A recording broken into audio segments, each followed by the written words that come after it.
예, 감사합니다. 저는 한종수라고 하고요. 이화여대에 있고 현재 한국회계학회 회장으로 있습니다. 오늘 이 토론의 좌장을 맡게 돼서 영광이라고 생각하고 있습니다. 오늘 이 토론을 시작하기 전에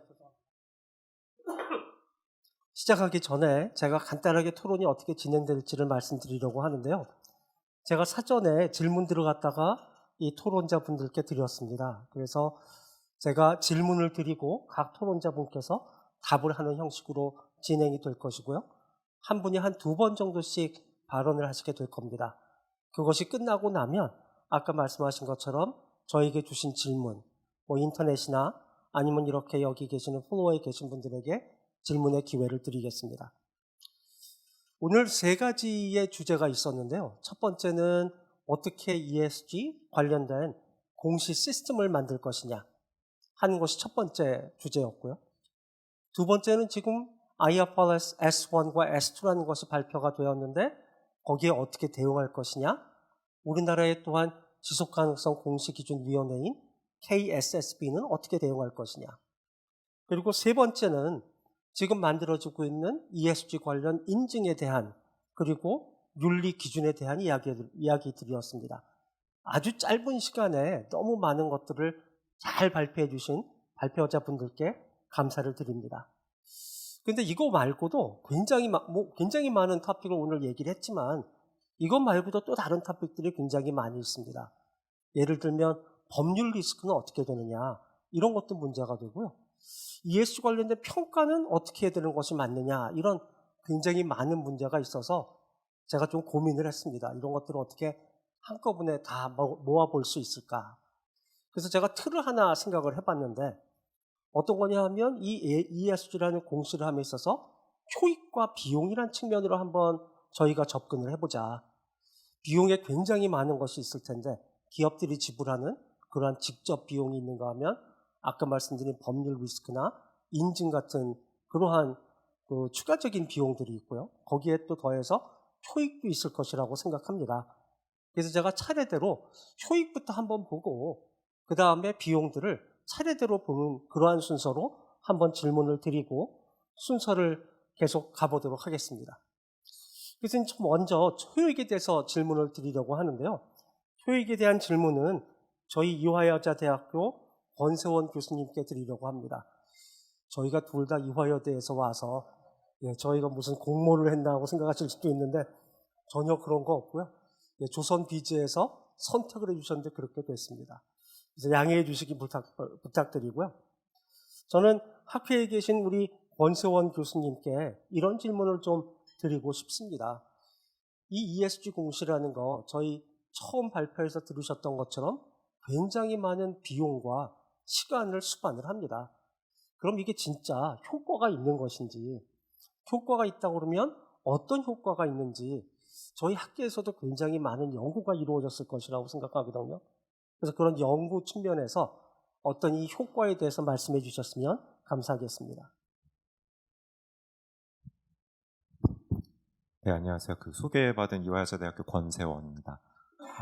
먼저 조금 말씀을 드리기에 앞서서 저도 이런 어떻게 보면은 배움의 장인데 또 패널로 오게 돼서 참 감사하고도 영광이라 생각하고요. 어영부영 하다 보니까 저도 지금 이게 3회째인데 발표도 해보고 패널도 해서 다 온 것 같습니다. 계속. 근데 올 때마다 항상 흔히 말해 유행의 최첨단을 걷고 있는 그런 이야기들을 듣고 또 계속 또 바뀌고 있구나. 그리고 얼마나 발표하시는 분들은 이걸 쫓아가시는 게 쉽지가 않고 또 어떻게 보면 그걸 전파하시거나 혹은 또 심지어 만드시기도 하느라 힘드실까 생각도 듭니다.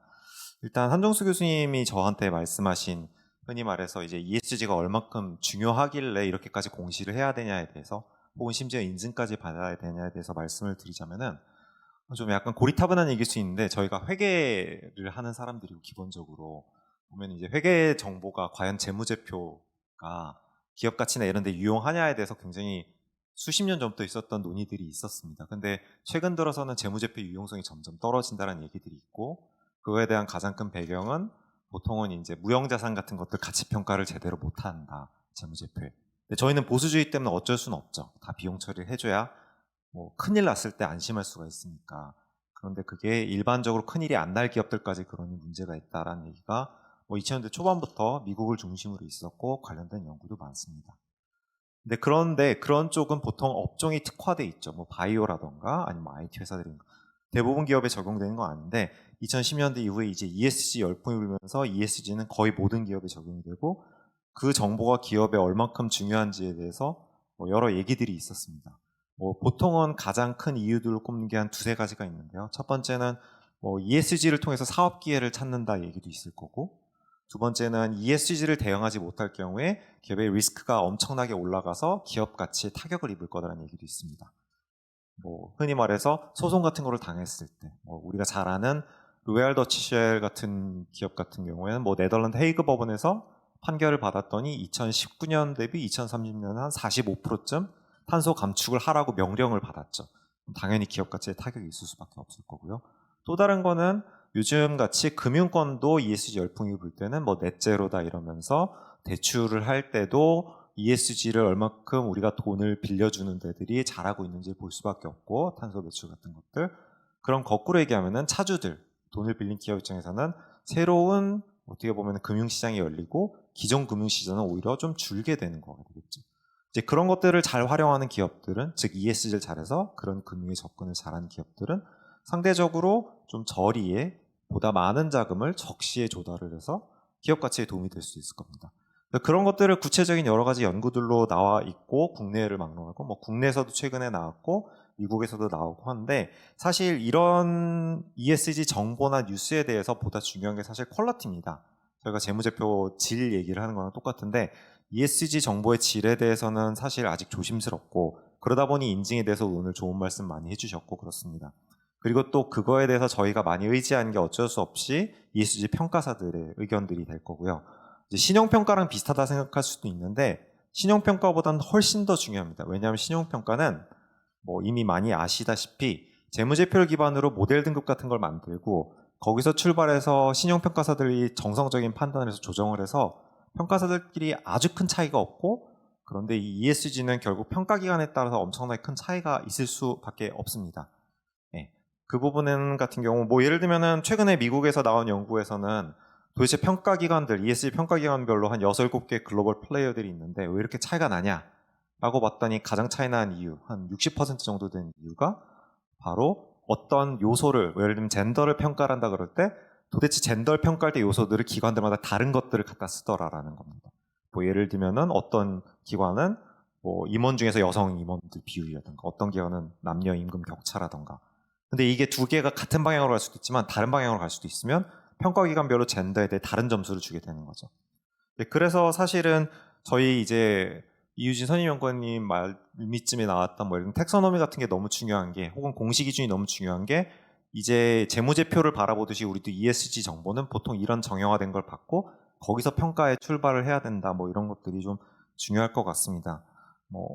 네, 그래서 사실은 한정수 교수님 말씀하셨던 부분보다 조금 더 말한 것 같긴 한데 뭐 이 정도로 답변을 마치도록 하겠습니다. 예, 제가 나중에 질문해야 될 것까지 다 얘기를 해주신 것 같습니다. 예, 너무 말씀을 잘 들었고요.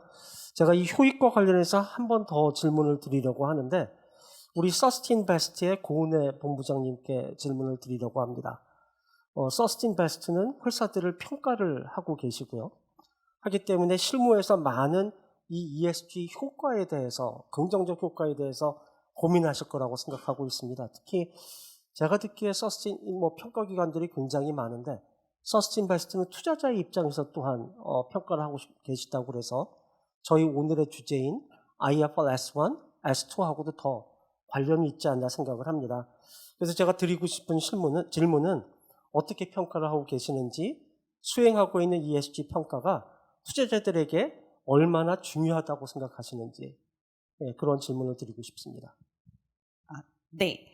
그러니까 아마 지금 조금 전에 그 권세영 교수님이 말씀하신 거랑 좀 결을 같이 하는 것 같은데, 서스틴베스트는 ESG 평가기관인데 저희 그 평가 데이터를 저희가 제공하는 곳이 다 이제 연기금이나 이제 자산운용사, 은행, 증권사 이런 기관 투자자들입니다. 그렇다 보니까는 이제 결국엔 투자 의사 결정을 내리는 데 있어서 이제 재무제표에서 포착하고 있지 못한 ESG 정보를 알고 싶어 하는 거거든요. 그래서 그게 그냥 뭐 기업이 사회공헌 활동을 얼마나 하고 있는지 이런 좀 이제 그냥 이렇게 보여주기식 그런 것들에는 사실 거의 관심이 없고 저희 고객사 이제 그 투자자들은 아무래도 이제 정말 재무적으로 중대한 ESG 정보가 무엇이고 각 섹터별로 이제 그 중대한 ESG 그 요소들이 다르다면은 그것이 가중치에 이제 좀 제대로 반영되기를 원한다라고 볼 수 있습니다. 그래서 저희 평가 결과도 그런 것들을 계속 분석을 통해서 반영을 하고 있고 그래서 아무래도 이제 IFRS 그 S1에서 얘기하는 거랑 좀 저희가 계속 그동안 왔던 방향이랑 맞을 수밖에 없는데 그러니까 결국에는 IFRS S1에서도 얘기를 하는 게 이제 그 정보공시 표준을 바탕으로 산출되는 ESG 정보의 주 이용자가 이제 첫 번째가 주식이랑 채권 투자, 그다음에 두 번째가 여신, 세 번째가 이제 의결권 행사에 필요한 정보를 얻고자 하는 주체들이라고 이제 정의를 하고 있거든요. 그러니까 결국에는 ESG 정보를 특히 서스틴베스트 같은 곳은 그 기업의 그 미래 현금 흐름에 영향을 미칠 것으로 예상되고 있는 ESG 정보들이 어떤 건지 그런 리스크 관리 체계가 어떤 건지를 저희가 계속 제공을 할 수밖에 없습니다. 그래서 저희가 이제 계속 지난 이제 한 10년 넘게 진행을 해왔던 것들이 이제 ROE나 토빈스큐와 같이 그냥 그 재무 성과와 가장 좀 영향력이 큰 ESG 데이터가 무엇인지 시계열 분석을 저희가 계속 해오고 있거든요. 근데 이제 이번에 이제 IFRS S1 도입으로 인해서 저희가 좀 이 연구를 좀 더 본격적으로 진행을 하고 있고 그렇다 보니까 이제 뭐 이미 예상을 하실 것 같지만 이제 인적 자원 관리 수준이라던가 뭐 이사 보수랑 그 경영 성과의 연동 수준이 어느 정도 되는지 그게 생각보다 이미 저희가 분석을 했을 때는 재무 성과랑 좀 긍정적인 영향을 미치고 있다라는 결과가 나오고 있고 또 재밌게도 그 단기적인 영향보다 오히려 중기적인, 장기적인 영향이 더 강하고 크게 나타나고 있어요. 그러니까 이게 실제로 이런 비재무적인 성과들이 이제 뭐 다음 분기, 다다음 분기에 영향을 미칠 수도 있겠지만 그거보다는 정말 장기적인 기업 가치에 긍정적인 영향을 미치는 부분들이 많다라고 얘기를 할 수가 있을 것 같습니다. 그래서 이제 사스비를 바탕으로 지금 이제 IFRS가 이제 내고 있는 그 정보공시 표준들이 결국에는 이제 그 아무래도 이제 미국 중심으로 이제 중대성 분석을 한 거다 보니까 사스비조차도 이제 저희도 이제 서스틴베스트 같은 평가 기관들도 투자자들이 결국 알고자 하는 정보는 그러면 이제 국내 투자자들은 한국 기업에 투자를 할 때 뭐 이 섹터의 기업에서 어떤 것들이 중대한 이제 그 재무 중대성을 띠고 있는 ESG 정보인지를 계속 이제 좀 궁금해하고 있기 때문에 서스틴베스트도 계속 그런 이제 재무 중대성과 관련된 솔루션을 저희가 좀 이제 좀 준비를 하고 있을 수밖에 없습니다. 예, 감사합니다. 아주 제가 듣기에는 우리 권세용 교수님보다 더 학문적으로 말씀을 해주신 것 같고요. 저는 듣다가 보니까 특히 그 회계가 재무 정보가 제공하지 못하는 정보를 ESG를 통해서 제공한다는 게 아주 인상 깊었습니다. 그러니까 저도 회계 교수입니다. 함에도 불구하고 많은 분들이 회계에 대한 비난이 주가하고 회계 정보에 있는 장부상 숫자를 한번 비교해 보면 저희가 겨우 10%밖에 설명하지 못하는 기업군도 많다. 그럼 90%를 어떻게 설명할 것이냐 할 때 ESG 정보가 굉장히 많은 어떤 정보 효과가 있다는 것이죠. 그래서 저희 참 부끄러운 것들을 지금 잘 얘기해 주신 것 같습니다. 뭐 효용은 뭐 이 정도로 얘기를 하도록 하고요. 비용으로 넘어가겠습니다. 이 기업이 부담하고 있는 비용, 사회가 부담하는 ESG 비용 굉장히 많을 텐데요. 저는 여러 가지가 있다고 생각합니다. 첫 번째는 직접적으로 지불하고 있는 비용. 예를 들면 아까 우리 차 파트너님께서 말씀해 주신 내부 통제를 개발한다든지 아니면은 공시 시스템을 개발을 한다든지 이런 것들이 직접적인 비용일 것이고요. 그 외에도 이 공시가 추가됨으로써 어떤 추가적인 법률적 리스크 아니면 감리라든지 소송의 리스크 같은 게 있을 것이고요. 그 외에도 평가나 인증 때문에 발생하는 리스크들이 많이 있을 겁니다. 그래서 저는 그것들을 하나씩 좀 얘기를 하고 싶고요. 첫 번째로 직접적으로 지불하는 그러한 기업이 지불하는 비용에 대해서 얘기를 하고 싶어서 가장 먼저 저희 기업을 대표해 주시는 저 끝에 앉아 계십니다. 우리 윤철만 대한상공회의소 ESG 실장님께서 좀 대답을 해 주셨으면 좋겠습니다. 저는 기업을 대표하셔서 실질적인 목소리, 그러니까 ESG 공시와 관련돼서 얼마큼이나 비용이나 시간을 기업이 투자를 하고 있는지, 어떠한 상황인지, 어떠한 어려움을 호소하시는지를 말씀해 주시면 감사하겠습니다. 네, 감사합니다. 대한상공회에서 윤철민 실장입니다. 어쨌든 올 여름에 공시가 굉장히 핫했죠. 그래가지고 사실은 뭐 저도 제가 왜 이렇게 공시 공부를 해야 되는지 모르고 공부를 많이 했는데요. 지금 어쨌든 오늘 주제가 이제 공시하고 데이터 관리 굉장히 중요한 밀접한 관계가 있고요. 이 굉장히 중요한 거고, 저는 먼저 어쨌든 저희 기업들 의견을 반영해서 좀 공시 의무화 연기해 주신 정책 당국에 감사드리고요. 다만 이제 저희 기업들은 사실 공시에서 이제 후퇴했다 뭐 이렇게 보시면 안 될 것 같고요. 당연히 다 공시는 해야 된다고 생각을 하고 있습니다. 이제 다만 이제 부실한 데이터를 기반으로 저희가 이제 공시를 해야 되는 거에 기업들이 굉장히 부담이 크고요. 어쨌든 그런 거 관련해서 뭐 NGO라든지 시민단체 쪽에 이제 법률 리스크 이런 거에 대해서 실무 담당자들이 굉장히 걱정을 많이 하고 계십니다. 그리고 전반적으로 볼 때 이제 뭐 ISSB S2라든지 ESRS 세컨 셋이라든지 조금 이제 좀 물러나는 이런 것들도 저희가 좀 감안해야 된다고 생각을 하고요. 또 너무 멀리 빨리 갔다가 어떤 부작용에 의해서 저희가 또 불이익을 당할 수 있지 않을까, 그런 것들을 좀 기업이 좀 굉장히 고민하고 있는 부분이고요. 제가 조금 이제 기업들 의견을 좀 잠깐 좀 말씀드리면, 배출량 측정 시스템 구축에 3, 4년이 소요가 된다. 스콥3나 연결기준 스콥 1, 2 공시가 당장은 불가능하다. 이런 의견이 있고요. 구체적 가이드라인, 표준 플랫폼이 없어서 자체 배출량 측정 및 자체 스스로 이제 배출량하고 측정을 공시해야 된다는 얘기고요. 기업이 모든 위험을 부담한다. 이 부분은 굉장히 좀 기본적으로 이제 ISSB가 룰 베이스가 아니고 원칙 베이스이기 때문에 기업들이 모든 걸 판단을 하고 결정을 하고 위험을 지어야 되는 것에 대해서 굉장히 좀 부담이 많습니다. 그리고 이제 ESG 공시 관련 NGO나 시민단체 소송 리스크 우려가 크다. 업종별, 규모별 공청회를 좀 많이 진행해야 된다. 그리고 공시 관련 산업별 협의체 구성이 필요하다. 구체적인 업종별 가이드라인을 만들어야 된다. 뭐 이런 전반적인 얘기고요. 저희가 주로 기업들 모임에 이렇게 가면 항상 하는 얘기가 이 데이터 관련돼서 굉장히 좀 힘든다는 얘기를 많이 하시는데요. 이 대기업뿐만 아니라 중소기업도 굉장히 좀 힘드신 것 같습니다. 이제 대기업 입장에서는 데이터를 취합을 해야 되는데 범위가 너무 넓다. 예를 들면 자동차 내연기관 같은 경우에 협력업체가 한 3만 개 정도 된다고 합니다. 그리고 전기차 같은 경우에 18,000개. 거기다가 이제 국내 협력업체뿐만 아니라 이제 해외 협력업체까지 그런 탄소 관련 데이터를 취합해야 되는 게 현실적으로 굉장히 어렵다 말씀 많이 하시고, 중소기업 입장에서도 보면 이제 중복 요구가 굉장히 많거든요. 거래하는 대기업들마다 한 번만 내면 되는데 그런 것들을 계속 다른 데이터를 내야 되고, 구체적으로 모 대기업의 어떤 계열사들이 한 중소협력사한테 계속 좀 약간 다른 데이터 이런 걸 요청을 하면서 중소기업들이 굉장히 힘들다는 얘기를 좀 많이 하시거든요. 그리고 최근 이제 아시겠지만 ESG가 법제화되면서 이제 공급망 실사라든지 ESG 공시 의무와 탄소 배출 거래제 이런 것들 때문에 어쨌든 굉장히 큰 어려움을 겪고 있고요. 특히 이제 올 10월에 탄소 배출 국경 조정 제도 때문에 탄소량 의무 보고해야 되는 그런 것도 있고, 공급망 실사 관련해서 이제 인권이나 환경 데이터 이런 것들을 내야 되기 때문에 굉장히 힘들고요. 저희가 좀 관련해서 좀 조사를 해봤는데 국내 기업들이 자체 IT 시스템을 구축하고 있는 게 한 14.1% 정도 된다고 합니다. 그래서 굉장히 적고요. 그리고 이제 준비하는 데가 한 46%. 그래서 준비들은 많이 하고 계세요. 근데 이제 현실적으로 이런 어려움이 있는 것 같고요.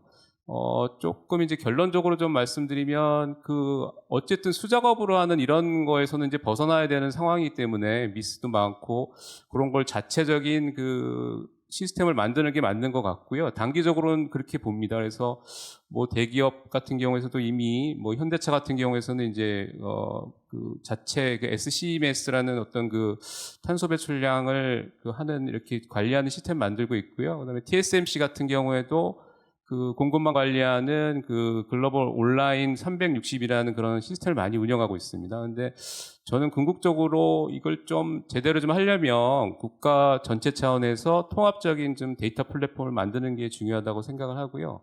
그래야지 전체적인 기업들 비용이나 이런 시간이나 이런 걸 좀 줄일 수 있다는 생각을 들고 좀 뭔가 좀 효율적으로 할 수 있다는 생각이 들어서요. 최근에 잘 아시겠지만 EU에서 싱글 액세스 포인트라는 걸 준비를 하고 있고, 올 5월에 그 합의를 해서 아마 27년 하반기부터 진행되는 것 같은데요. 재무정보뿐만 아니라 비재무정보를 거기 넣어서 모두 이해관계자들이 볼 수 있게 그런 걸 하고 있어서 그런 것들 좀 벤치마킹을 해야 될 것 같다는 생각해봤습니다. 이상입니다. 네, 기업이 당면하고 있는 문제점 잘 얘기해 주신 것 같고 그래도 좀 희망적인 것 같습니다. 말씀하신 것 중에 준비가 안 된 기업이 준비가 된 곳이 14.1%인데 준비 중인 곳은 46%가 있다 하니까 저는 희망적이지 않나 이런 생각을 해봤고요. 기업에 대한 이야기를 잘 해주셔서 저는 권성식 한국표준협회 ESG 경영센터장께도 좀 질문을 부탁드리고 싶습니다. 대답을 부탁드리고 네. 싶습니다. 그러니까 지금 아까 대한상공회의소 쪽에서는 기업의 입장을 얘기했다 그러면 이제는 컨설팅을 저는 이제 많이 표준협회에서 해주시고 있는 것 같은데 표준협회에서 보시기에는 기업의 어떤 상황이 어떤지 좀 더 쉽게 해드리기 위해서 어떤 것들을 갖다가 추천해드리고 컨설팅을 하고 계시는지 그런 얘기를 좀 해주셨으면 감사하겠습니다. 네. 일단 그렇게 많이 하고 있진 않고요. 제가 그 컨설팅의 관점에서 봤을 때 기업에게 어떠한 측면들을 좀 지원해 줬으면 좋겠는지에 대한 질문으로 이해하면 될까요? 네네, 알겠습니다. 2000년도 초반부터 이제 저희가 이제 지속 가능 경영 관련된 컨설팅, 지금은 ESG라고 얘기를 많이 하고 있는데, 관련된 컨설팅을 저희 협회가 이제 오랫동안 수행을 해왔고요. 그때부터 이 ESG와 관련된 또는 지속 가능 경영과 관련된 컨설팅에서 가장 좀 많이 요구됐던 사항들은 사실 지속 가능 경영 보고서 컨설팅, 그리고 현재도 역시나 그 공시와 관련된 컨설팅을 가장 많이 요구를 하고는 계십니다. 그리고 이제 앞서 이제 말씀하셨던 것들처럼 이제 이러한 그 보고서 공시라든지 이런 것들이 결국은 기업의 이제 가치 평가, 밸류에이션과 좀 연계되어서 매우 중요하다고 생각하고 있기 때문에 이런 부분들을 많이 요구를 하고 계시고요. 다만 이제 저희가 그 생각할 때 저희 이제 컨설팅사의 입장에서 정말로 기업에게 뭔가 도움이 되는 컨설팅을 제공해 드린다라고 생각을 한다면 사실은 공시 자체가 목적이 되는 것보다는 기업이 진짜 그 지속 가능 경영을 할 수 있도록 내부적으로 그 시스템을 구축하는 게 사실은 핵심이라고 생각을 합니다. 왜냐하면 그 ESG 정보 아까 이제 앞서서 말씀하셨던 그 ESG 정보에 대한 관리의 중요성도 얘기하셨고 그리고 기업 가치 평가에서 얼마나 ESG가 중요한지에 대해서 말씀하셨는데 그러한 부분들을 아직도 기업들은 많이 비용으로 인식하고 있는 것 같아요. 그러니까 오랫동안 사실 이 부분이 단지 내가 어쩔 수 없이 해야 되는 그런 부분으로 인식이 되다 보니까 단지 비용이라고 생각하는 경향이 많은데 사실 이게 정말 내 기업 가치에 정말 긍정적인 영향을 미친다고 정말 기업이 생각을 하게 되고 그리고 우리 회사의 뭔가 리스크를 사전에 방지할 수 있고 그리고 기업 입장에서 사실 정말 중요한 게 뭐 자본 조달 비용이라든지 투자자의 투자금 이런 것들이 있지 않겠습니까? 그러면 이제 그런 것들에 있어서 정말로 ESG 요소가 앞으로 반영이 심각하게 이루어진다라고 한다면 기업들이 굳이 이 부분을 비용으로 인식하지 않고 당연히 투자로 인식하고 더 많이 신경 쓰고 투자하지 않을까라는 생각을 하거든요. 그리고 이제 이런 것들이 사실 더 중요한 것은 무엇이냐면 공시에서 끝나면 안 되고 결국은 지속적이고 상시적으로 모니터링 되면서 해당 부분에 대해서 관리 개선되어야만 실질적으로 효과가 이루어지는 거고 그래야 그게 실제로 기업에게 도움이 된다라고 좀 말씀을 드리고 싶습니다. 네.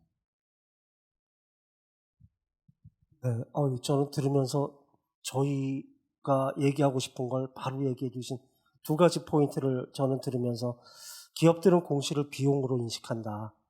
근데 공시라는 것이 굉장히 중요한 이유가 하고 있는 걸 제대로 알리지 않으면 자기가 하고 있는 것으로 인해서 평가를 받을 수가 없습니다.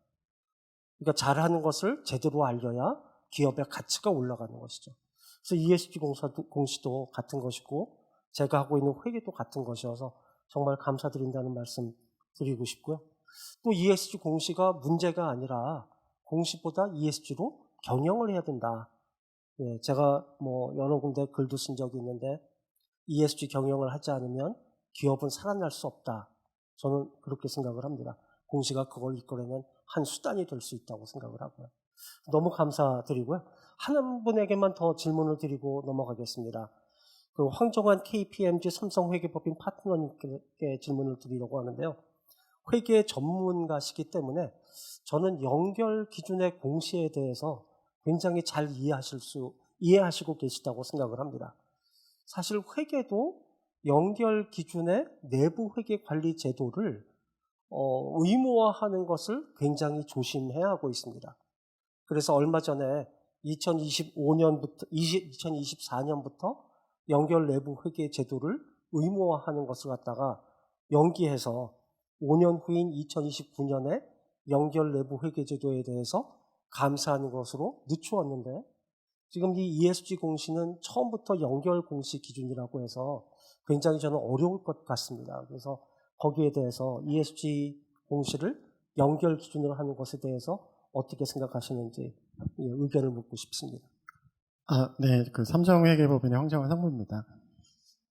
지금 연결 제도나 내부 회계 관리 제도 좀 말씀을 드리면, 제가 요즘에 보면 제가 회계 감사를 시작할 한 20년 그때만 해도 결과적으로는 이 결과에 집중을 했었어요. 그래서 이 과정보다는 이 결과의 값이 맞으면 되는 그런 추세였는데, 최근에 이 내부 회계 관리 제도라고 하면 이 성적을 잘 보는 결과가 아니라 공부하는 과정도 잘 보겠다라는 걸로 이해를 하고 있는 거죠.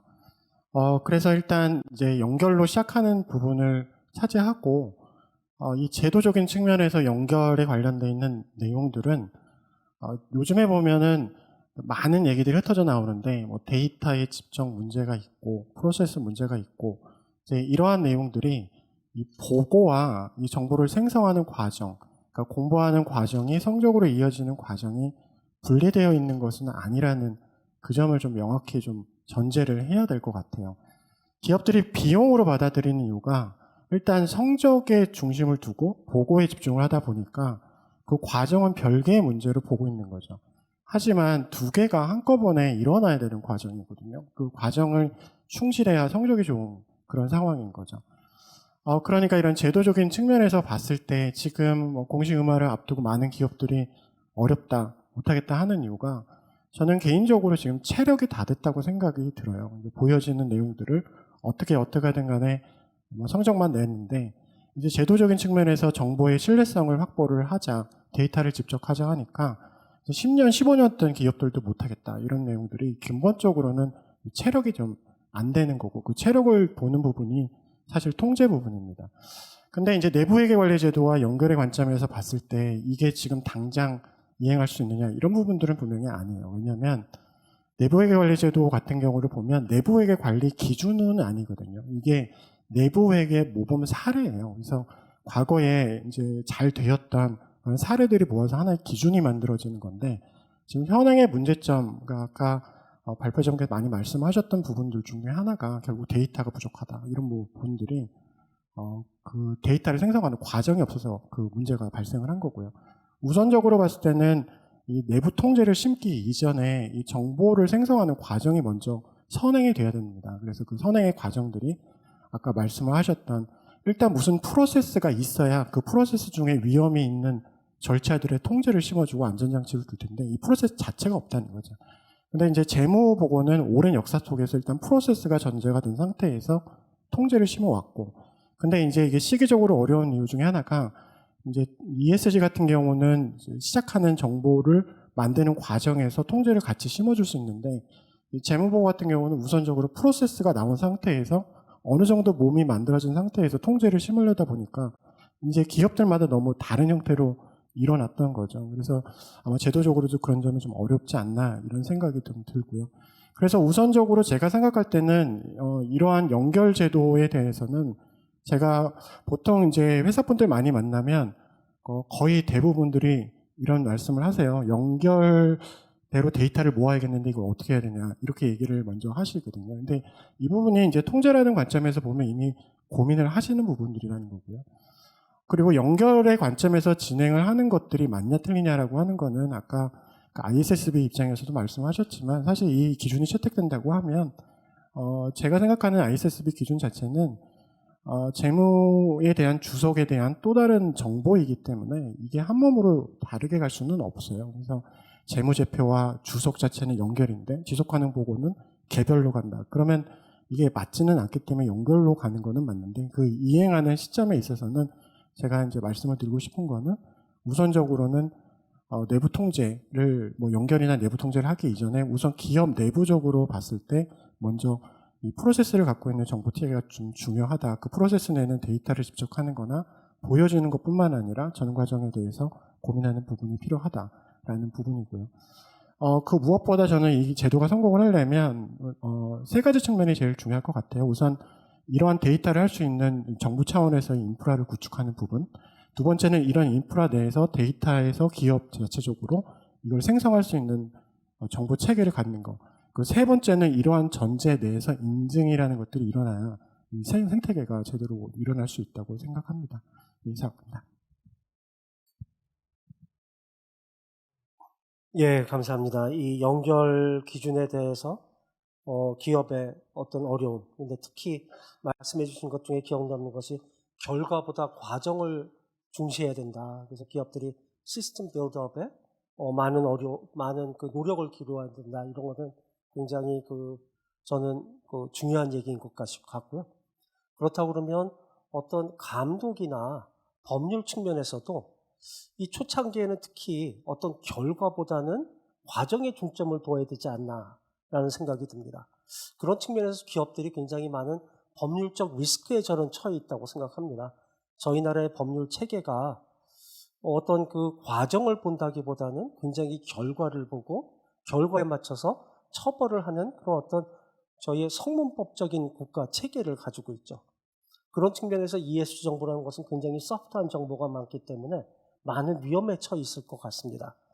그래서 일단 저는 윤철만 대한상공회의소 ESG 경영실장님에게 기업 측면에서 볼 때 기업들은 어떠한 법률 리스크에 직면했다고 생각을 하시는지, 얼마나 높다고 생각을 하시는지, 저희가 여러 가지 대안들을 잠깐 말씀해 주시긴 했는데 법률적 리스크를 낮추기 위해서는 어떠한 제도가 있어야 한다고 생각하시는지 그런 것에 대해서 질문을 드리고 싶습니다. 네, 기본적으로 이제 ISSB 기본 입장은 기업들한테 이제 최대한 부담을 주지 않겠다 공시하는데 그런 걸로 알고 있고요. 당연히 이 비재무점 분야가 기업들한테 이제 좀 초기 분야이기 때문에 그 감독 당국에서는 당연히 그 처벌보다는 지도해주고 인센티브 줘서 좀 잘 유도해주는 게 맞다고 생각을 하고요. 지금 모든 문제의 근원은 저는 탄소 배출량 측정이라고 생각하는데요. 그 부분에 있어서 현실적으로 모든 탄소 배출량을 측정할 수 없기 때문에 그 산정 방식을 써서 측정치 이런 것들을 이제 쓰기 때문에 그런 모든 그 공시 데이터에 대한 확신이 없다는 그런 것들이고요. 저는 구체적으로 좀 기업들이 공시 관련해서 법률 리스크 좀 얘기하면 세 가지 측면 좀 말씀드리고 싶은데요. 지금 이제 로드맵은 연기가 됐지만 이제 중요한 게 KSSB에서 우리나라의 공시 제도를 어떻게 만드느냐 이게 굉장히 중요한 관건이고요. 저희도 사실 그 위원으로 참여하고 있고요. 그래서 제일 첫 번째 말씀드릴 건데 공시 위치 부분인데요. 결국은 이게 그 법률 리스크 특히 이제 ESG 실무자분들이 굉장히 우려하시는 부분이고 기존의 거래소에서 잘 공시하던 것을 사업 보고서에 넣게 되면 이제 좀 잘못되면 자본시장법이나 이런 거에서 페널티를 가하고 이런 것들이 ESG 담당 쪽에서 보면 굉장히 큰 그 법률 리스크고요. 그리고 어쨌든 사업 그 보고 기간을 3월 말까지 맞춰라 이런 것들도 투자자 입장에서는 당연히 맞는 얘기지만 지금 현재 기업들이 지속가능 보고서 보통 6월에서 8월에 많이 내시거든요. 그걸 또 맞춰야 되는 어려움이 있고요. 그래서 이제 저희 KSSB 아까 우리 이유진 연구원이 말씀하시면서 국제 정합성과 기업 수용성을 좀 감안하시겠다고 했는데 이런 부분에서는 조금 밸런스 맞추는 것도 좋지만 기업의 수용성을 좀 고려해 주시면 좋겠고 좀 기업들이 선택할 수 있게 그렇게 해줘야 되는 거 아니냐 이런 생각을 갖고 있고요. 그리고 결국은 또 이제 보고 기업 연결 공시 이 부분인데요. 이 부분은 어쨌든 기업 입장에서는 원래는 이제 본사하고 해외에 있는 생산시설에서 그 범위가 넓어지면서 해외에 있는 판매법인, R&D 법인 등등으로 엄청 늘어난 거거든요. 그래서 현실적으로 굉장히 어렵고 그런 그 생산 시설의 대부분은 이제 베트남이라든지 인도라든지 조금 그 제3 국가에 있어서 그 데이터 취합에 대한 신뢰성을 과연 담보할 수 있는가, 이런 것들에 대해서 그 기업들이 굉장히 좀 어려워하고 계십니다. 그래서 사실 얼마 전에 그 금요일인가도 제가 지난주 금요일에 그 대기업 이렇게 좀 뭐 ESG 관련된 모임에 갔었는데요. 그 대기업들은 사실 이미 다 스터디하고 준비하고 계십니다. 그래서 제가 이렇게 뭐 발표를 좀 했는데 그 질문 나온 것 중에 그 수준이 굉장히 높아서 그 연결 기준 관련된 베스트 프랙티스가 있느냐, 뭐 거의 이런 질문까지 막 나오더라고요. 근데 사실 이 부분이 지금 글로벌 그 공시 기준들이 표준화한 지 얼마 안 돼서 베스트 프랙티스는 아직 나온 거 없는 것 같고요. 그리고 어쨌든 그 스콥 3 부분은 뭐 워낙 그 기업들도 중요하다고 생각하고 있지만 현실적으로 좀 시간이 걸린다라고 생각을 하고 있고요. 그리고 어쨌든 기본적으로 스콥 1, 2의 그 데이터가 확실하게 나와야 이제 스콥 3도 뭔가 좀 신뢰성 있는 게 나올 수 있는 거 아닌가, 이런 거 생각을 해보고요. 결국은 이 세 가지 부분에서 있어서 중요한 게 이제 데이터가 밑바탕이 돼야 되는데요. 그 부분들이 어쨌든 잘못되면 기업들은 법률 리스크에 직면할 수밖에 없는 부분이고, 그런 부분들을 좀 해결해야 된다는 생각을 좀 하고 있고요. 결론적으로 보면 이제 3자 인증, 아까 세 번째 발표한 그 부분이 굉장히 중요한 거라고 생각을 합니다. 그래서 기업들은 사실 비용이 좀 더 들더라도 좀 약간 그 고품질의, 뭐 어쨌든 법률 리스크나 이런 것들 때문에 그 고품질의 인증을 좀 원하시는 것 같고요. 제한적보다는 합리적 확신 쪽에 좀 관심이 많으신 것 같고, 이제 다만 저희가 좀 이렇게 봤더니 그 3자 검증, 3자 인증을 의무화하는 거에 대해서는 한 반반으로 이제 찬성 반대 의견이 나뉘시는 것 같고요. 중요한 게 우리나라의 공시인증 인프라인데 이런 것들이 굉장히 좀 부족합니다. 그래서 제가 듣기로는 뭐 관련된 탄소 배출량 측정하는 업체가 13개, 그다음에 관련된 그 검증 인력이 한 200여 명. 그래서 지금 수요에 비해서 굉장히 좀 부족한 상황이고요. 그 첫 번째로 어쨌든 그런 그 인력을 좀 많이, 검증하는 인력을 많이 좀 늘려줘야 된다는 생각을 좀 해보고요. 뭐 물론 그 저희가 법률적인 그 어떤 체계를 만드는 것도 뭐 먼저 중요하다고 생각을 합니다. 그래서 아까도 뭐 인증기관이라든지 인증기구 이런 것들 큰 그림이 좀 나오고 그런 밑바탕하에서 이제 진행이 돼야 되는 거고요. 그리고 그 3자 인증에 대해서는 어쨌든 뭐 CSRD니 ISSB 대부분 다 의무화하고 있어서 저희도 이제 장기적으로 가야 된다고 생각을 하지만 좀 준비할 수 있는 충분한 좀 기간을 줬으면 좋겠다. 그리고 이게 이제 조금 그 비용 부분이 과다한 부분이 있어서 이런 것들 관련해서 이제 중소중견 기업들은 정부에서 정책적으로 좀 지원이 필요하다. 뭐 그런 생각을 갖습니다. 이상입니다. 예, 기업의 입장을 잘 말씀해 주셔서 감사하고요. 이 법률 리스크라고 그러면 저희 그 금융위를 빼놓을 수 없을 것 같습니다. 나중에 또 제가 금융위에 대해서 더 많은 질문을 드리겠지만 지금은 금융위가 법률 리스크라는 거에서만 좀 집중을 하셔서 어떻게 생각하시는지, 어떤 준비를 하고 계시는지를 짧게 얘기해 주시면 감사하겠습니다. ESG 공시 제도가 이제 새롭게 저희가 도입하는 제도다 보니까 기업에서 상당히 많은 우려를 가지고 있다는 걸 저희도 잘 알고 있고, 그런 측면에서 이제 새로운 제도가 원활하게 완착을 하기 위해서는 이제 어차피 그 공시 주체는 기업이니까 기업의 부담을 이제 적정화하는 게 중요하다고 생각합니다. 그런 측면에서 이제 정부는 이제 도입 단계별로 규제 수준을 차등화하는 방안이 좀 바람직하다고 생각을 하고 있고, 따라서 ESG 공시 도입 초기에는 기업 제재 수준을 좀 최소화하는 방안을 검토 중에 있다는 점을 먼저 말씀드리겠습니다.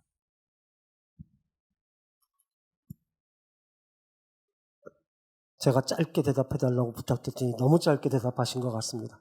네, 나중에 충분한 기회가 있으시니까 다시 그때 질문을 드리겠습니다. 그래서 지금 조금 전까지도 저희 토의한 것들을 듣다 보면 인증이란 말도 굉장히 여러 번 나왔습니다. 인증은 뭐 비용이라고 생각하면 비용일 수도 있고요. 어떤 보고 품질을 올린다는 측면에서는 인증이라는 것이 오히려 훨씬 더 큰 혜택이 될 수도 있습니다. 그래서 인증에 대한 질문을 제가 드리고 싶은데요. 먼저는 우리 황정환 KPMG 파트너께 질문을 드리고 싶습니다. 저는 이 어떤 인증을 하는 사람의 입장에서는 회계의 인증, 감사보다 이 ESG 인증이 훨씬 어려울 것 같습니다. 아까도 말씀드렸지만 뭐 스코프 3라든지 해외 사업장이라든지 아니면 시네리오 어널리시스 같은 것이라든지 굉장히 소프트한 것들이 많아서 인증이라는 것이 굉장히 어려울 것 같은데 거기다가 인증의 수준까지도 제한적 인증이 아니라 합리적 확신 수준까지 해야 된다고 얘기를 하고 있습니다. 그래서 제 질문이 ESG 보고에 대해서도 합리적인 확신의 수준으로 인증이 가능한 건지, 저희의 우리나라는 어느 정도부터 시작해서 앞으로 그렇게 갈 수 있는 것인지 그런 것에 대해서 질문을 드리고 싶습니다.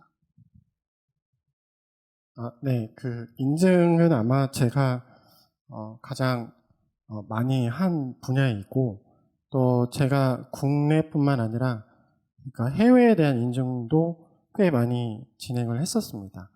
그래서 아마 실무적인 업무 경험이나 사례를 많이 알고 있는데, 일단 결론적으로 말씀드리면 합리적 확신은 지금 당장 적용을 하기는 굉장히 어렵습니다.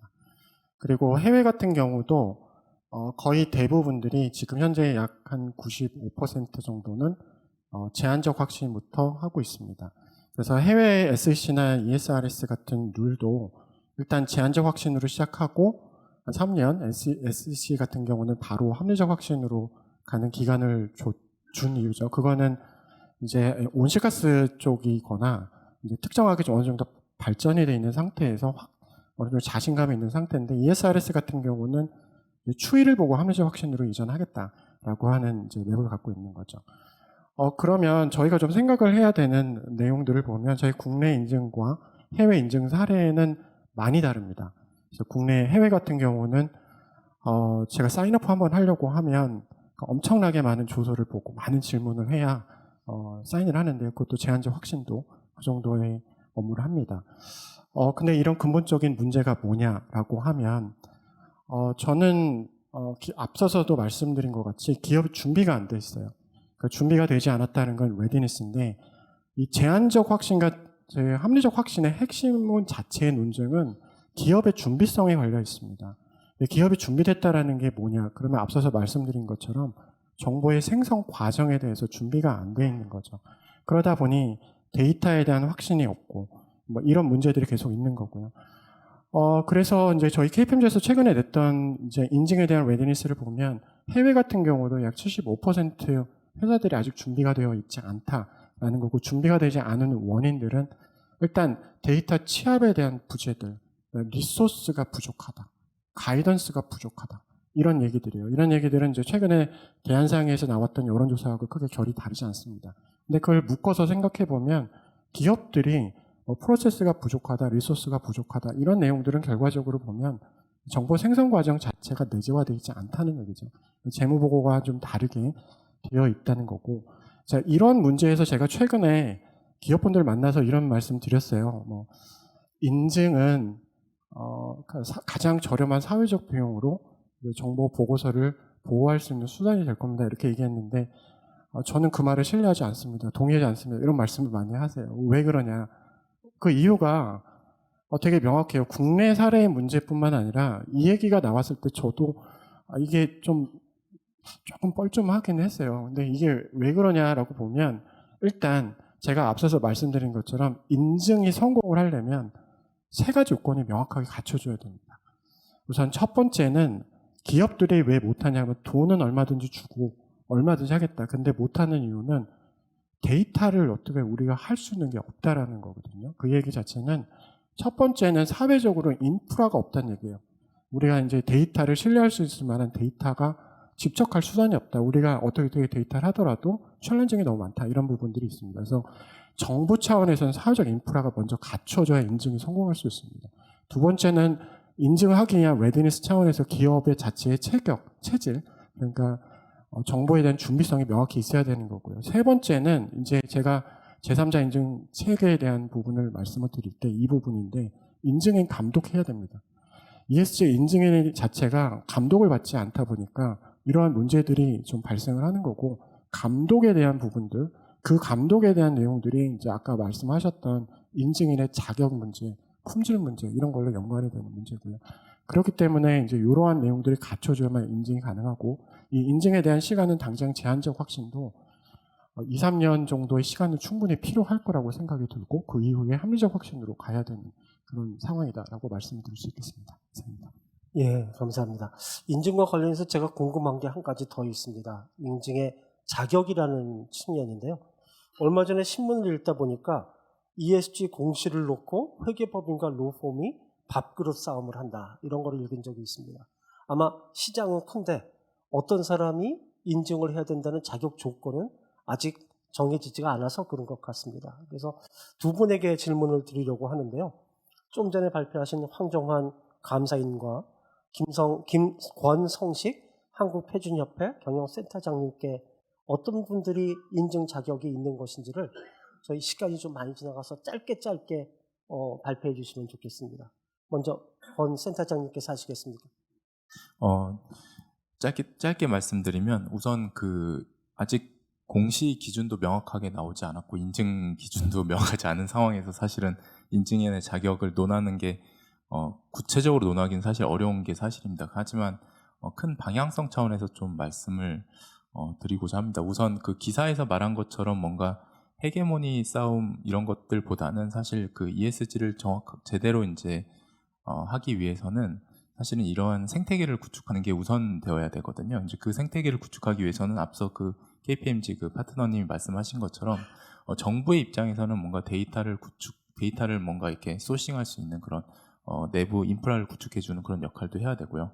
기업도 나름대로 내재화하거나 프로세스를 구축하는 역할을 해야 되고, 그리고 인증인들도 마찬가지로 앞서 이제 발표해 주신 것처럼 뭐 윤리적인 기준이라든지 또는 품질 관리 기준에 대한 그런 명확한 기준과 관리 체계가 세워져 있어야 그게 모두 다 가능할 것이라고 생각이 됩니다. 그렇기 때문에 그 인증인에 대한 자격에 대해서 말씀을 할 때 단지 뭐 어떤 기관이 인증을 할 수 있다를 말하기보다 정말 제대로 된 ESG 인증을 하기 위해서 우리가 어떠한 생태계를 함께 구축해 갈 것인가에 초점을 맞춰서 좀 논의해 보는 것이 필요하지 않을까라는 생각이 듭니다.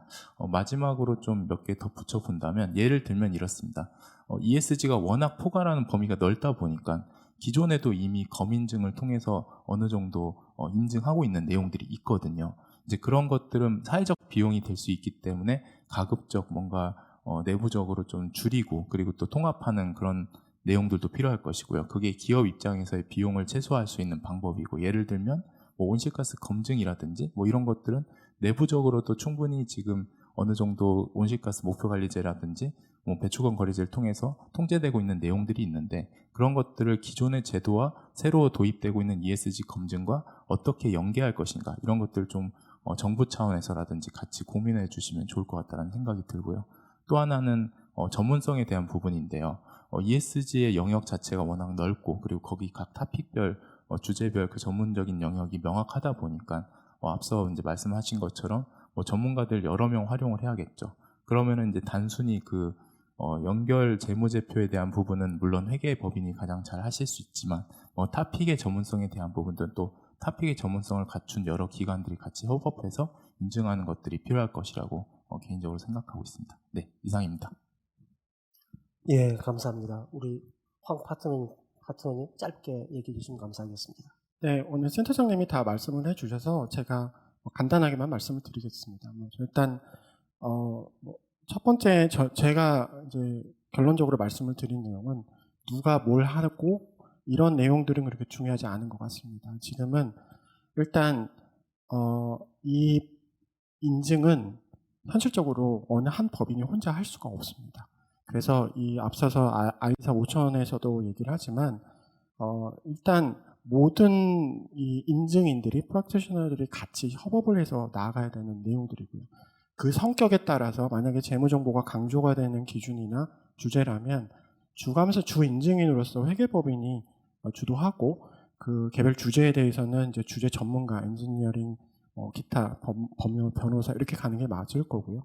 만약에 보고서의 성격 자체가 법률에 가깝다고 한다면 주 인증인이 변호사가 법무법인이 되는 거고, 그에 관련되어 있는 재무정보가 있다고 회계법인이 가면 그런 구조로 될 거고요. 그와 같은 내용들은 성격에 따라서 달라지는 거고, 우선적으로는 저희가 누가 주도권을 갖는다 이런 문제보다는 일단 이 인증 시장을 안착시키는 게 중요한 거고요. 그 이후에 그 성격에 따라서 달라질 거라고 생각합니다. 근데 뭐 제가 이 시점에서 회계법인이 해야 됩니다. 이런 얘기를 하는 게 그렇게 적합하지는 않은 거고요. 그래서 저는 우선적으로는 누가 먼저다 이렇게 하는 게 아니라 협업 체계가 돼야 된다라고 하는 것들이 제가 생각하고 있는 방향성입니다. 예, 감사합니다. 그래서 어느 한 직업군이 하는 것보다 생태계를 먼저 만들어야 한다. 이런 말씀이 두 분의 공통적인 의견이신 것 같습니다. 다음으로 저희가 한번 생각해 봐야 될 것은 ESG에 대한 평가에 대한 이야기입니다. 평가는 굉장히 중요하죠. 대부분의 투자자들은 어떤 ESG 보고서를 본다기보다는 평가기관의 평가를 가지고 기업을 평가를 하기 때문에 굉장히 중요한 부분이어서 이 고은의 서스틴 베스트 본부장님께 질문을 드리려고 합니다. 우리 권세훈 교수님도 잠깐 얘기하셨지만 이 지금 이루어지고 있는 평가가 과연 신뢰할 수 있는가에 대해서는 굉장히 많은 의문이 있는 것 같고요. 그런 측면에서 이 진짜 평가를 하고 계시는 서스틴 베스트는 요즘에 이 평가기관의 평가 어떤 문제에 대해서 어떻게 생각하시는지, 그리고 어떤 제도적 보완이 필요하다고 그러면 어떤 것이 필요한 건지, 그리고 나가야 될 방향은 무엇인지 이런 것에 대해서 말씀해 주시면 감사하겠습니다. 네, 그러니까 신문 기사나 이런 걸 봤을 때 좀 가장 많이 얘기가 되는 부분들이 이제 평가 기관별로 이제 같은 기업에 대해서 이제 지속 가능성을 평가하는 그 결과가 다르다라는 비판이 좀 많이 있는데, 이 부분은 제가 좀 실무하면서 봤을 때 그 원인이 크게 두 가지가 있지 않나 싶습니다. 우선 첫 번째는 그 평가 기관별로 데이터 입수율이 다른 부분이거든요. 이게 서스틴베스트 같이 그 기업의 ESG 정보를 이제 수집하고 파악하고 하는 것이 업인 저희 같은 경우에도 뭐 지속 가능 경영 보고서나 홈페이지에 이제 기업이 각자 자기들이 이제 편한 방식으로 정보 공시를 한 것에서 저희가 실제 이제 여러 가지 미사 여구들이나 뭐 이제 그런 이제 그 홍보성 문구들, 선언적인 문구들 다 걸러내고 실제 성과를 뽑아내는 것 자체가 저희도 쉽지가 않아요. 근데 이 부분은 게다가 이제 공시되지 않은 이제 내부 정보를 이제 제공하는 경우에 더욱더 그 기관별로 입수율 차이가 커질 수밖에 없고요. 이 부분은 이제 그 IFRS S1, S2 뭐 이런 그러니까 ESRS 등 이런 그 정보 공시 표준이 이제 좀 그냥 어떤 권고 사항이 아니라 점차 이제 사실상의 의무가 되기 시작하는 순간 좀 그 차이는 좀 줄어들지 않을까 싶습니다. 이게 현재 그 각 평가 기관별로 그 어떤 그 매뉴얼 평가 그 능력의 차이에 따라서 데이터 퀄리티가 달라지는 부분들이 기업이 이제 어떤 동일한 방식으로 동일한 기준에 따라서 같은 위치에 정보 공시를 하게 되면은 전반적으로 ESG 데이터의 퀄리티가 좀 높아질 걸로 예상이 되고, 또 하나의 그 평가 결과가 다른 부분이 이제 평가 기관별로 관점이 다른 부분인데요. 이 부분은 이제 그 결과가 같도록 모든 평가 기관이 같은 지표를 사용하고 같은 가중치를 사용을 해야 되고, 이런 건 오히려 좀 사실상 현실에 맞지 않는 부분이라고 얘기를 할 수 있을 것 같아요.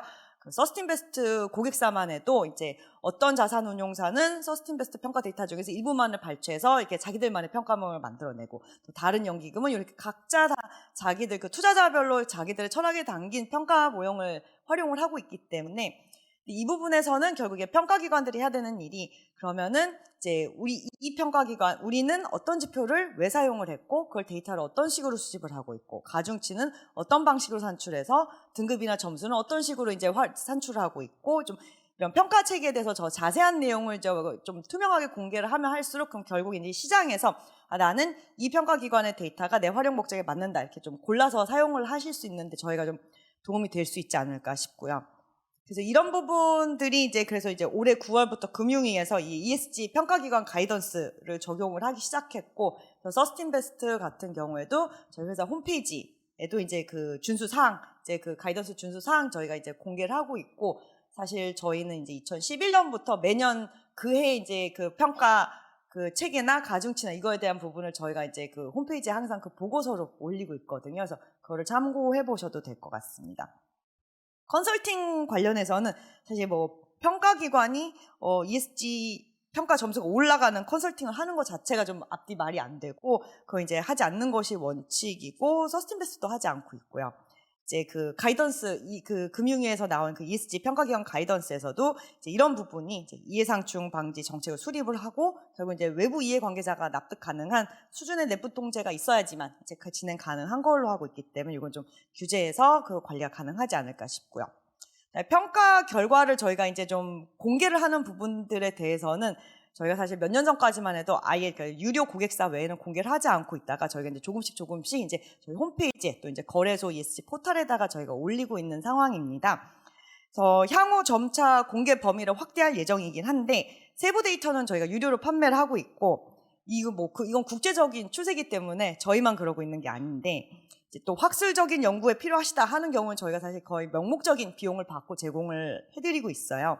근데 아직까지 좀 아쉬운 부분이 우리나라에서 이제 데이터의 가치나 저작권에 대한 좀 이해가 높지 않은 상황이기 때문에 이러한 상황에서 또 이제 국내 ESG 평가 결과 평가 시장이 그렇게 아직 글로벌 그 ESG 데이터 시장에 비해서 작은 상황인데 이제 저희 같은 기관한테 이제 무조건 이제 무료로 공개를 해라라고 요구를 하시면은 저희가 조금 어려운 부분이 좀 있습니다. 그렇기 때문에 이제 국내 평가 시장의 활성화 방안 뭐 이런 게 좀 선행이 되면서 저희도 그러면 이제 저희도 이제 좀 점차 이제 무료로 공개할 수 있는 부분을 이제 늘릴 수가 있는데 좀 그런 부분 없이 모든 거를 이제 무료로 공개를 해야 되고 이제 그 모든 이해관계자가 이렇게 자유롭게 다 이제 액세스가 돼야 된다라고 얘기를 하시면은 좀 저희는 좀 약간 그 ESG 생태계를 이제 파괴하는 좀 요구라고 받아들일 수도 있고 그래서 저희도 결국에는 그 ESG 평가 데이터 또 평가 결과의 좀 신뢰성을 확보를 하려고 계속 저희가 지속적으로 노력을 하고 있고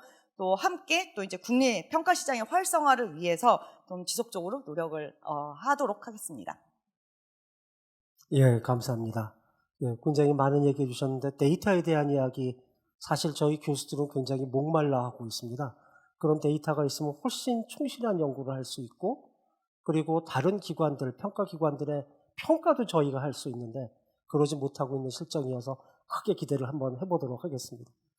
이제 질문이 제가 하나가 남았고 마지막으로 우리 금융위에게 제가 이제 마지막 질문을 드리려고 하는데 금융위에게 질문을 드리기 바로 직전에 우리 권세훈 교수님께 이 기준에 대해서 잠깐 말씀을 드리고 싶습니다. 질문을 드리고 싶습니다. 이 기준이라는 것이 어떻게 생각하면 이 모든 비용과 효익의 저는 기본이라고 생각합니다. 너무 강하면 비용이 너무 많아지고 너무 약하면 효익이 없어지고 그래서 그렇지만 또 기업에서는 아까 우리 말씀하셨던 것처럼 또 어떤 기업의 형편을 생각해달라 수용성을 생각해달라 그래서 IFRS S1과 S2와 차별을 해달라 또 이런 말씀도 계세요. 그래서 어떤 것이 적정 수준인지 어떤 것을 차별화한다면 해야 되는지 거기에 대해서 질문을 드리고 싶습니다. 네. 사실 이 질문을 받고 약간 그러니까 저희 학교에서 한정수 선생님 굉장히 약간 좀 학교를 띄우는 느낌도 좀 되게 좀 식견이 있으시 탁월한 그런 이미지가 있으시거든요.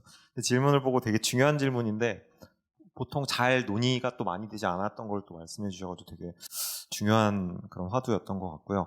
간단하게 말씀을 드리면은 일단은 저희가 기준을 IFRS를 쓰고 있고 그렇긴 한데 재무와 그다음에 그러니까 재무회계 입장과 ESG 입장이 또 차이도 있을 것 같다는 생각도 들었습니다. 가장 큰 거는 저희가 보통 이제 회계에서 재무제표의 회계 기준을 이해할 때 비교 가능성이라는 얘기, 글로벌 정합성 결국 글로벌 기업들 간에 서로 비교 가능성이 높아지고 그걸로 굉장히 많은 긍정적인 효과가 있을 것이다라는 실증적인 굉장히 많은 연구가 있었고 우리나라뿐만 아니라 유럽도 마찬가지고요. 근데 ESG는 시장이 특이하다고 하면 특이하고 혹은 헤게모니 다툼일 수도 있지만은 그러니까 IFRS를 쓰던 국가들조차 예를 들면 유럽 국가들은 지금 별도의 공시 기준을 ESRS라는 별도의 공시 기준을 이제 사용을 할 예정이죠. 물론 겹치는 부분이 많긴 하지만 또 차이 나는 부분도 있고 뭐 이중 중대성이라든가 이런 부분은 철학적인 차이가 담겨져 있고 그래서 그런 관점에서 볼 때 뭐 또 한두 가지 예를 들면은 뭐 최근에 이제 지속 가능 공시 의무화를 한 뭐 호주나 이런 나라들도 IFRS S1을 원칙적으로 하는데 조금 바꾸기도 하고 그래서 저희도 아마 기준원이나 이런 데서 말씀하시는 부분이 그런 것들도 고려를 해보겠다 정도의 그런 함의 정도가 아닐까 생각도 들고 그런 관점에서 볼 때는 저희도 고민을 해볼 수 있지만 사실은 저희 입장에서 다른 기준을 채택하는 것도 조심스러워서 뭐 그런 생각이 있습니다. 간단하게만 말씀을 드리면 그 정도고 하나만 더 말씀을 드리면은 사실 이 기준들이 차이가 나면서 우리나라는 다른 나라랑 경제 구조가 굉장히 다른데 수출이 비중이 워낙 높은 나라다 보니까 결국 그 판매되는 나라들의 여러 인증 기준이라던가 혹은 공시 기준에 영향을 많이 받을 수밖에 없고 예를 들면은 유럽의 CSRD 같은 거에 영향을 받으면 결국은 우리도 그러니까 더블 매터리얼리티 기준으로 뭔가 보고서가 나가야 되는 기업들이 어쩔 수 없이 생길 것 같습니다. 그런 관점에서 수용성이란 단어가 되게 좀 다른 의미로 결국은 그런 기업들도 사용이 되는 걸 한 번 작업해야지 그 수출을 하기 때문에 두 번 작업하는 건 또 곤란하기 때문에 저희가 기업 규모에 따른 차이를 얘기하지만 결국은 어떤 권역에 수출을 하느냐도 상당히 중요한 팩터로서 저희가 뭐 공시 기준이나 이런 걸 할 때 조금씩 차별을 또 둘 수 있지 않을까 정도 조심스럽게 생각을 합니다. 예, 너무 감사하고요. 딱 말씀을 끝내시니까 저기 스크린에서 Time's up. 1시간이 다 지나갔다라고 얘기합니다. 종합적으로 대답을 해주실 수 있을 것 같습니다. 네, 오늘 뭐 그 여러 가지 의견들 많이 말씀해 주셔서 많은 도움이 된 것 같습니다. 그리고 특히 이제 ESG 관련해서 이제 사실 그 개념 자체는 상당히 대중적으로 친숙한데 이제 강론으로 들어갔을 때 이제 ESG 공시, 뭐 평가, 투자가 과연 어떤 건지에 대해서는 사실 이제 그 전반적인 이해도가 이제 높지 않은 상황이라고 저는 생각이 드는데 구체적으로 사례를 들어가면서 설명해 주셔서 이번 그 포럼이 되게 풍부한 논의가 이루어진 것 같습니다. 저번에 아까 이제 말씀드리다가 이제 조금 짧게 말씀을 드렸는데 이제 기본적으로 이제 정부는 이제 공시 주체인 기업 관련해서 기업이 이제 부담이 너무 과도하게 느껴지지 않도록 여러 가지를 지금 생각을 하고 있는데요. 아까 이제 말씀드린 것 같이 도입 초기에 이제 제재 수준을 최소화하겠다는 거 외에도 그리고 이제 그 아시다시피 이제 그 공시 의무화 시기도 이제 26년 이후로 연장을 했고 일정 규모 이상 대형 상장사부터 순차적으로 도입할 계획입니다. 그 외에도 이제 국제적인 공감대가 먼저 형성된 기후 분야 공시 의무화를 우선 검토하는 방안을 지금 생각을 하고 있고 법적 부담을 계속 말씀을 하셨는데 이제 거래소 공시로 우선 도입하는 방안도 같이 검토하고 있다는 점은 먼저 말씀을 드립니다. 그리고 뭐 ESG 관련해서 이제 이 외에도 이제 뭐 그 가이드라인이나 이제 모범 사례도 뭐 먼저 번에 말씀을 해주셨는데 그것도 이제 기준원이나 이제 유관기관이랑 함께 이제 가이드라인이나 공시 사례 제공 그리고 글로벌 공시 기준 번역 등을 제공을 하면서 그 전반적으로 기업들이 이해도를 높일 수 있도록 적극적으로 유관부처 등과 함께 노력할 계획입니다. 그리고 뭐 ESG 관련해서는 이제 정부에서도 저희 이제 금융위원회에서도 ESG 금융 추진단을 이제 올해 초에 발족을 해서 이제 벌써 3번째 회의를 거쳤고 지난 10월에 3번째 회의에서 이제 26년 이후로 도입을 연기하겠다는 내용도 발표한 바 있습니다. 그리고 그 전반적인 그 기재부의 또 ESG 민간합동 정책 협의회에서 관계부처와 여러 분야 전문가 분들께서 이제 여러 가지 논의를 하고 계시고 그 협의체를 통해서 그 ESG 공시이든 인증이든 다양한 이제 분야에 대한 논의가 앞으로 이루어질 것이라는 점을 미리 먼저 말씀을 드리겠습니다. 감사합니다. 그래서 이것으로 오늘의 이 세미나를 마치도록 하겠습니다. 이 자리를 마련해 주신 조선비즈에게 감사드립니다. 네, 토론자분들께 감사합니다. 감사드립니다. 감사합니다.